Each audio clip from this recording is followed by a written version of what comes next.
Hey everyone, welcome to my channel. I'm Noe, and this is the Worth the Journey channel where we're going to talk about all sorts of business topics.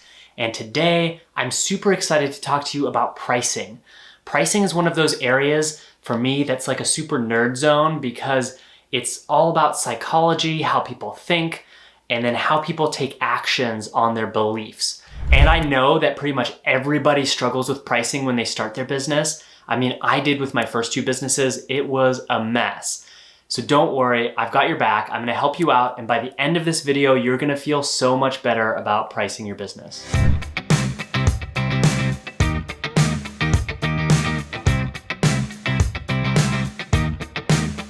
Okay, but before we dive in, I want you to celebrate with me because this is my first video. I know, it's my first video ever. I came into this super excited, but also kind of nervous. Even though I've been coaching people in business for over 5 years now, I've never made video before, and it's a totally new medium to me. So I want your feedback on anything I could do better in these videos or any topics that you want me to cover. If you have any notes, please leave them in the comments below. Be nice though. You gotta be nice. Okay, I'm gonna be real with you here. The whole reason I started this YouTube channel, and in fact, the whole reason I started my Worth the Journey business is because I used to work in corporate and it took me a long time to escape that system, and I didn't know anything about business. I mean, I didn't know anything. My first couple years were super rough, and I do not want anybody to have to go through what I went through. I want to take all the tools that I've learned and teach you them because I freaking love my life as a small business owner. I mean, being able to set my own schedule and work on the things that I really want to work on are so important to me, and I know that they're important to you too, and I want to help you get to a place where you are also sustainable in your profit. So we're gonna get there together, okay? All right, let's dive into pricing. One of the most frequently asked questions I get as a business coach is, how do I price my offerings? And let me tell you, I have been through it all. I have priced my offerings so low that nobody took me seriously, and so high that I actually had a client sit me down because he was offended by the high number of my proposal. And he ran a martial arts studio, so I was actually kind of terrified when he sat me down. We ended up becoming friends and laughing about it later, but honestly, I'm really glad that it happened because it was a big wake-up call for me in the dangers of overpricing. You want to find that zone, that perfect zone for you, and that's what we're gonna do in this video. The first thing we have to talk about with pricing is also the most important thing, which is that all pricing is made up. All pricing is made up. I promise you that. I used to think that pricing had to do with the cost of goods, but it super does not. The computer industry is a great example of this because most PC companies like Dell or Lenovo or Acer all sell their computers for about 4% profit margin, whereas Apple sells computers for 19% profit margin. So obviously Apple is killing it with 19% profit, whereas the other distributors are making way less money per computer. So if you're like me, you're wondering, how did Apple figure out how to charge that much more for a computer? Well, it actually turns out that it's all about branding, it's all about messaging, which is all about psychology. They have communicated again and again and again to their people that they are a brand of innovation, they are a brand of luxury, they are always pushing the new edge in technology. And their customers love that. I mean, shoot, even I have an iPhone and a MacBook. And if I'm honest, I'm willing to pay that extra money for the high quality that I'm receiving. See, it totally works on me because even though Apple computers aren't like a marvel beyond all the other computers, there's something about the brand and about the consistency and about this leading edge in technology that I subscribe to. So what does that mean for you? Well, I want your first takeaway from this video to be the lesson of not racing to the bottom, right? Because all pricing is made up, you get to set how people feel about your pricing. You get to create the impression that people have about your service and your offering. And I want you to stand out like Apple does rather than ending up in a race to the bottom like all the other PC manufacturers are, which is why their margin is driven down so far, is because they're all competing to sell the same thing. It's like putting your services on Upwork or Fiverr, where basically customers are just trying to get the same level of service for as little as they can pay for it, right? And that drives your margin down super fast. So I want you to avoid that game of racing to the bottom, the game that everybody else is playing, and I want to invite you into a new game. And the new game is all about pricing for your audience, which means you actually have to do the work to understand your audience.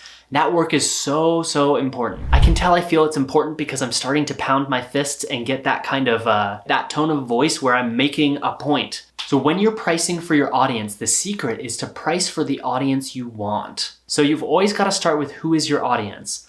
Are they 32-year-old hipster rock climbers? Or are they stay-at-home moms trying to come up with healthy meal plans for their kids? And then you've got to take it one step deeper and ask, what does your audience expect?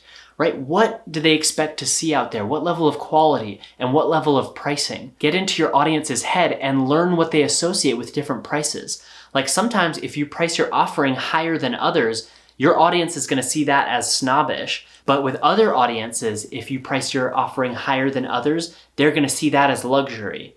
That's a big difference, and it's all about the psychology of your people. Your people are always the key. When you do your market research, which we'll get to a little bit later in the video, you're gonna find that most of the time there's a range of pricing for your industry. So your job is to figure out where in that range is going to attract the clients that you want. And it was really helpful when I learned that there's always somebody who wants the cheapest option, there's always somebody who wants the most expensive option, and there's always somebody who's in the middle who always wants the middlest option. I mean, think about it. There's always somebody who wants like the luxury package or the ultimate deal or the most durable product or the highest gigabyte iPhone. And there's always somebody who just wants the bare minimum, whatever they can get away with. And then there's always somebody who looks at those two options and is like, well, I don't want to be a cheapo, but I don't want to spend all my money. I want that middle option. And it's just this psychological thing that happens to us pretty early on, probably set by our parents, that sets our values about how we spend our money, how much we think things should cost, how much we're willing to pay for things. We all have those expectations, and so your job is to figure out what your audiences are. And yes, over time you can change your audience's expectations, but that's a really slow process that takes a lot of marketing, a lot of branding, and so don't try to change your audience right away. Let that be a long-term project. So I know I said all pricing is made up, but now you're starting to see that actually it's not just randomly made up, it's made up of very educated guesses, and it's made up of doing some research. And when I still don't know exactly what price point I want my offerings to be at, I use the discount trick, which is whenever you're starting a business, you can offer your services at a discount for a certain period of time, like maybe a couple months. The way you do it is that you launch your business for those first couple months with a special discounted rate or a special deal rate so that you can start to feel out your audience and you can notice if they feel like, oh, that's a really great discount, or if they feel like, oh, that discount is how much it's supposed to cost. And you can start to learn a lot about your audience and what they're willing to pay for during that period of time. All right, that's everything I have about my first point, that all pricing is made up. All right, that is everything I have about my first point, which is that all pricing is made up. And now I'm super starving, so let's go take a quick little food break. Come on. All right, I am so ready for food.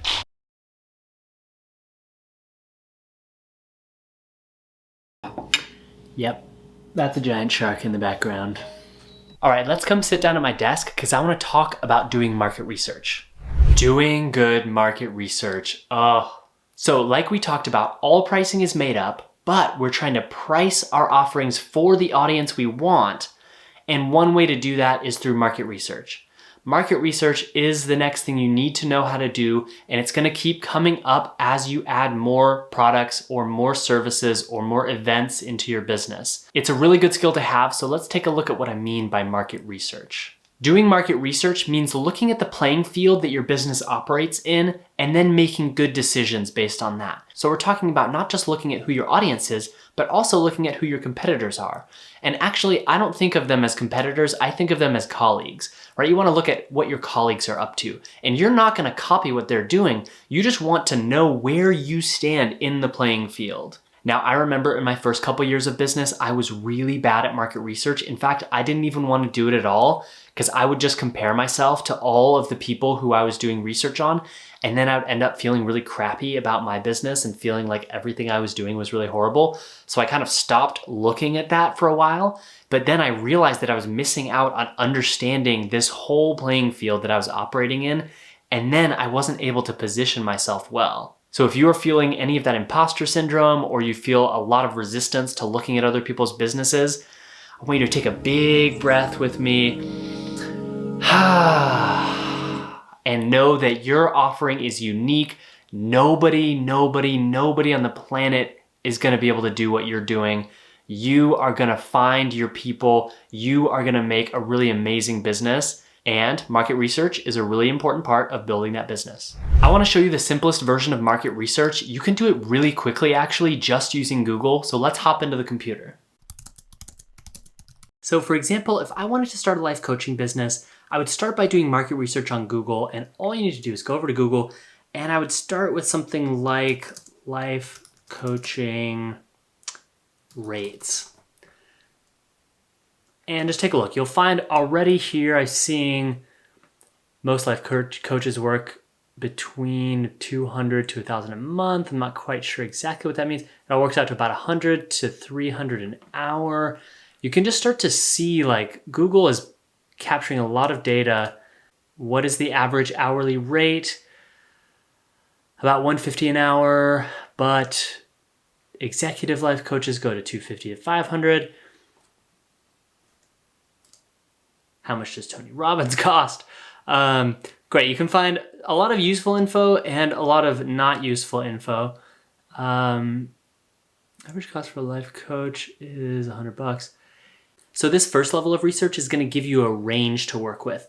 And then I want you to drill in a little closer and say your area. So life coaching Seattle, and you can do like cost or pricing or something like that. And okay, we've got life coach training. No, that's not what we're interested in. 10 best life coaches with free estimates. We've got 80 to 130 an hour. All right, let's see. What do we got here? 100 a session, 180 a session, 200 a session, 140, 175.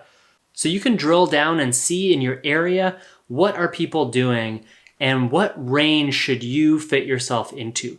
It's a good idea to at least start somewhere in the accepted range, even if you end up making a change later. Another thing you can do is go over to the map section. And for that, I'm just gonna go Life Coaching Seattle and then click on one of the coaches that you find there. Look for their pricing, 90 an hour, great. Packages are available for 4 more sessions. You can also understand how people are packaging their pricing, and you can look around. I looked at that first one and she didn't have her pricing listed. Let's see, one-on-one, is the pricing there? Sometimes people don't list their pricing, and I find that really annoying. There we go. Initial session, a couple hours for $375, 3 to 9 months, ranging from about $3,000 to $10,000. So based on this research, if I was a life coach in Seattle just starting out, I'd probably charge somewhere between 80 and 200 bucks an hour. Kind of depends on other people who I think are similar to me, but if I'm starting out, I would usually start lower on the spectrum, probably 80, 90, or 100 bucks an hour, just so I feel comfortable and I feel like I'm not inflating my rate or like there's a huge amount of pressure. Okay, but how do I stop the screen capture? Ah, found it. Okay, now that we've talked about market research and why it's so important to get those clear numbers, to make educated guesses, and to understand your audience and what they're thinking about, let's take a totally different direction. I want to take you into intuitive pricing. And for this, we're going to get into the meditative zone. Let's do it. Okay, intuitive pricing. So for a long time, I kept going back and forth between am I undercharging or am I overcharging? And I would look out there, I would do my market research, and I would see that there were coaches charging a lot of money, like $500 an hour or $1,000 an hour. And there were coaches who were charging 60 bucks an hour. And I was having a really hard time figuring out, well, that's a huge freaking gap between 1,000 and 60 bucks.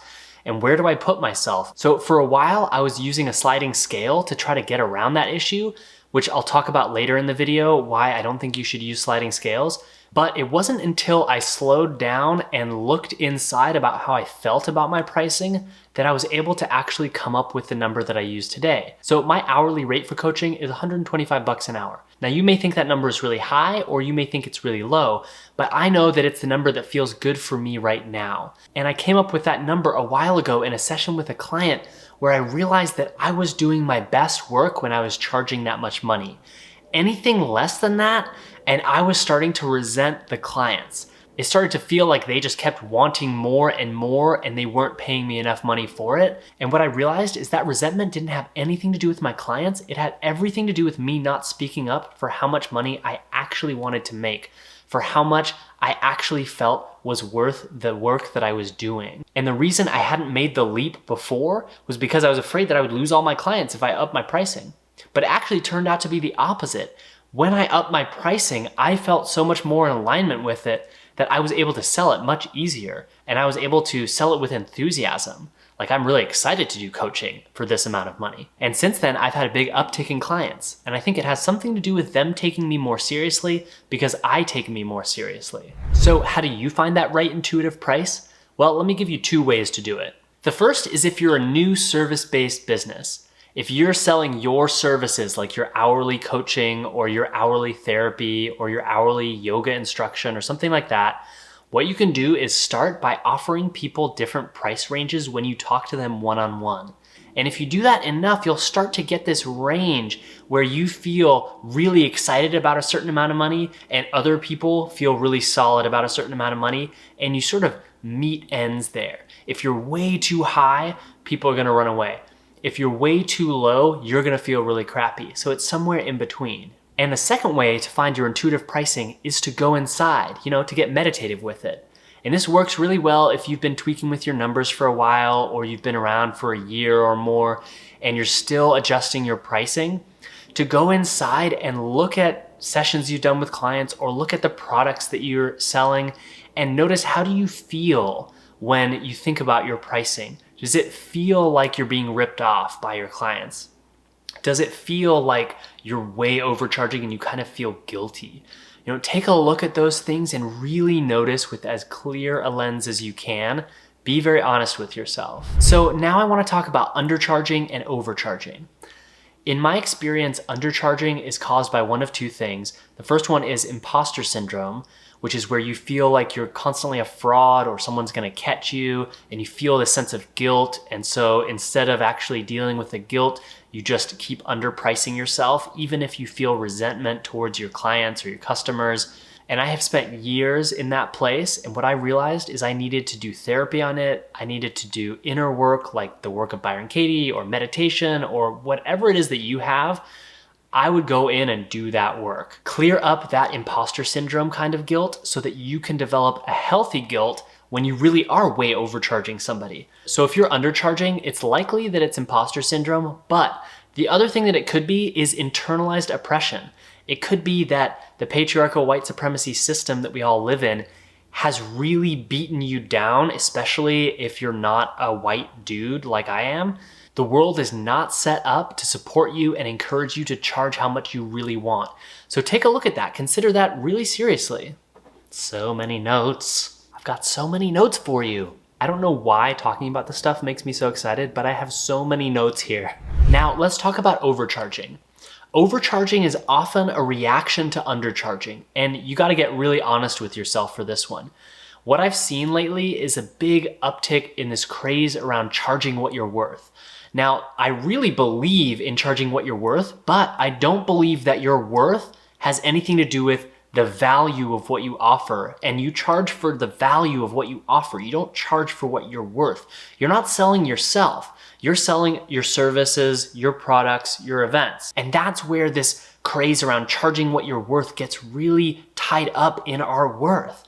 And it's such a big problem that you can end up getting way blown out, pushed by other coaches or other competitors or colleagues to charge more and more and more until your rate becomes super inflated, so much so that often people just won't sign up, and then you take that as a sign that business is just not good, or it's not the right field for you, or maybe you need a new strategy or something like that. Like, there are a bunch of great reasons to raise your prices, including that you're now maxed out with clients and so it's time to raise your rates, or because you're offering a higher quality of product and so it's time to raise your rates, or as time goes on and your costs grow, you raise your rates. But avoid getting caught in the game where you're just wildly inflating your rate. It's an easy way to get trapped in the fantasy of making lots of money, but without accessing the reality of connecting with clients who can actually pay that much money. So part of the reason why I want you to get intuitive with your pricing and I want you to get meditative with it is because, as you can see, there's a lot of inner work going on. There's a lot of like old stories you might come up against about how much things should be worth, or how much I feel like I'm worth or I'm not worth. And all of that stuff is great therapy material. It's great inner work material that you have to do at one point or another. I mean, the entrepreneur path is just a spiritual path of its own. Let's be real. I think that's the last thing I'm going to say about intuitive pricing. Don't discount your market research, but don't discount your intuitive pricing.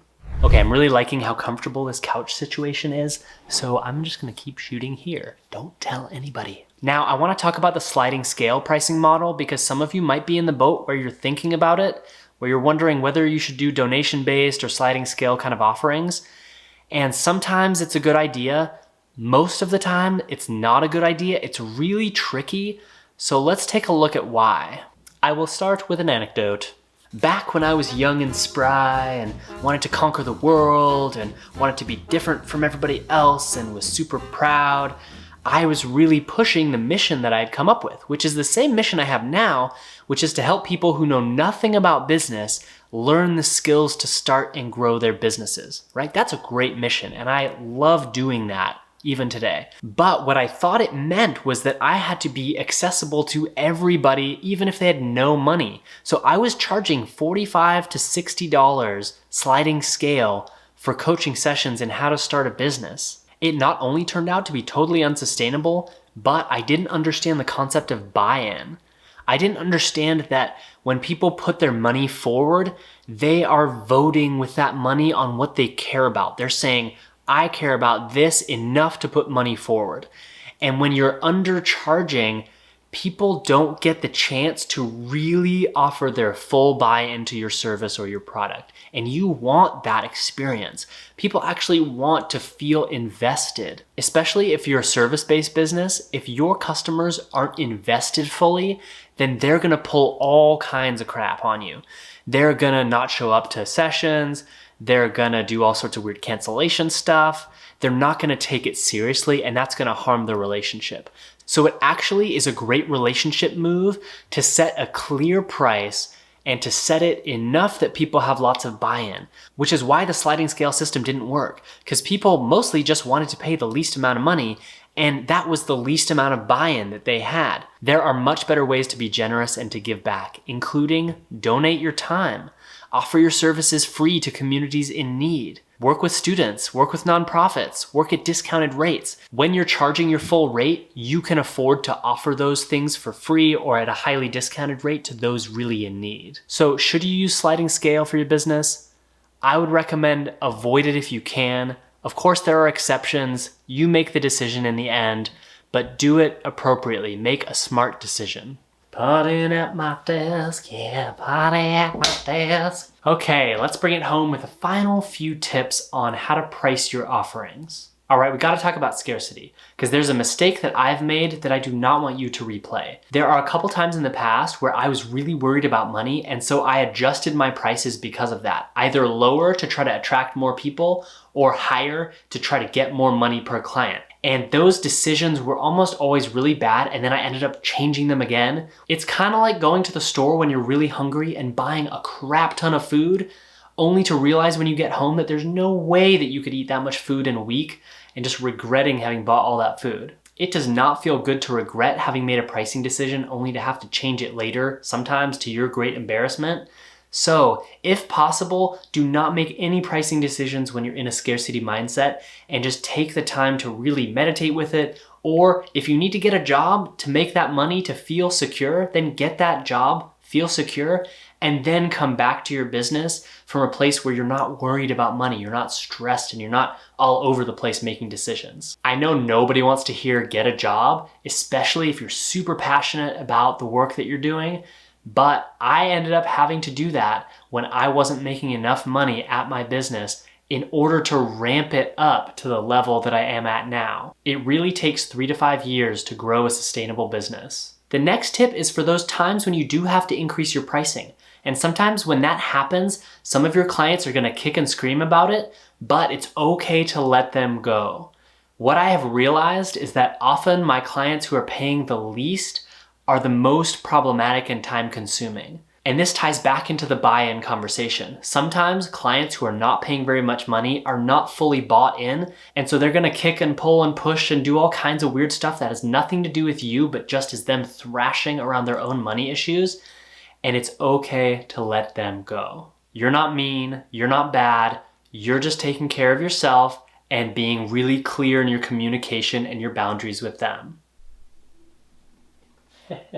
No one will know. The next tip I have for you, I call the Starbucks trick. And it's a really interesting way to frame your offerings so that you're directing your clients toward the product or the service that you really want them to buy. Okay, I just looked up the Starbucks pricing and we're gonna use the white chocolate mocha as an example. Okay, so the white chocolate mocha, the tall, which is the smallest one, costs $3.75. The grande costs $4.45. And the venti costs $4.75. And let me get these numbers up here. So $3.75 is the lowest one. The next jump up is $4.45, which is 70 cents difference. And then the next jump up is $4.75, which is 30 cents difference. So if you are looking at that middle option, if you're gonna look down, you're looking at 70 cents down or 30 cents up, you are much more likely to buy that 30 cents up version because you're like, well, it's only 30 cents more. It's basically nothing to get the bigger one. And Starbucks wants you to get that bigger jump, right? It doesn't cost that much more for them. That's the Starbucks trick. And it's about framing because it only works when you have multiple offerings together. You need at least 3 offerings. So you have the low baller and then you have the 2 close together numbers. Sometimes you also have the high baller so that you have this interesting range and people are pulled towards the one that's just a little bit more. I wanna show you an example of this on one of my friend's websites, so let's take a look. So this is my friend M's website and she has the best use of the Starbucks trick. Okay, let's find her pricing. Okay, here we go. Pricing for a 2-hour bodywork session, it's $200, or for an hour and a half, it's $175.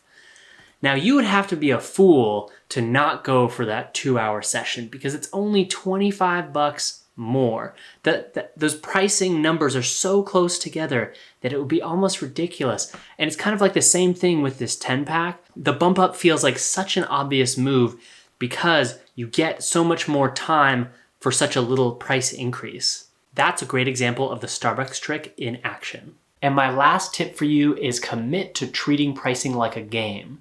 If you treat it like a science, you're gonna get trapped in other people's rules and eventually you're gonna be stuck in a race to the bottom. If you treat it like an art, you're gonna be forever seeking the perfect final pricing number and it just doesn't exist. It's always gonna be changing, which is why you should treat it like a game and play that game. Put something out there, get feedback, understand how your audience thinks, try something else, put it out there, get more feedback, notice how you feel, then put something new out there and keep playing that game until you get the right price, knowing that maybe in 6 months or a year, you're gonna change your pricing slightly, right? It shouldn't be like you're always wildly oscillating all over the place, but treat it like a game that you get better and better at. It's not a random game, it's a game of intelligence. It's a game that gets more nuanced as you go and you're gonna get more skilled and feel more comfortable with it. Hopefully you already feel like you've learned a lot from this video and you already feel more comfortable setting your prices right now. Okay, that's pricing for you. I hope this video was super helpful, and if you liked it, subscribe and like below. It really helps me out, and just think of it as your private love note to me. How sweet. Go do it now. I always think it's funny when people say, smash that like button. Smash it, crush it, crush it, crush it. I just want you to tap it once. Just like one little tap. Ding, subscribe. Ding. And like I said at the beginning, I am just starting out. This is my first video, which means you are my first watchers. And I feel so lucky that you have watched this video all the way through. So if you have any feedback or requests for other material, please leave it in the comments below. Stay tuned for more videos on how to start and grow a business. I'm gonna keep them rolling out. And you can always reach out to me and my business at worththejourney.com. We do business coaching, virtual assistants, graphic design, and web design. And we have an amazing team. Everyone is so much fun to work with. You're gonna love them. Finally, what did you learn? Did you learn what you really needed to know? Do you still have questions? Or do you have other tips for people about how to price their offerings? If so, say it in the comments below. And I think that's it. Scrolling through notes, that's it. Wow, thank you so much for watching. I'll see you next time. Making a video. My first video. Once in a while. Oh yeah, let's just relax and talk about intuitive pricing. I am clearly no actor. Oh, can I just lie down and talk to you? Okay, intuitive coaching. Nope. I hope this video. Overcharging, undercharging, overcharging, undercharging. Subscribe.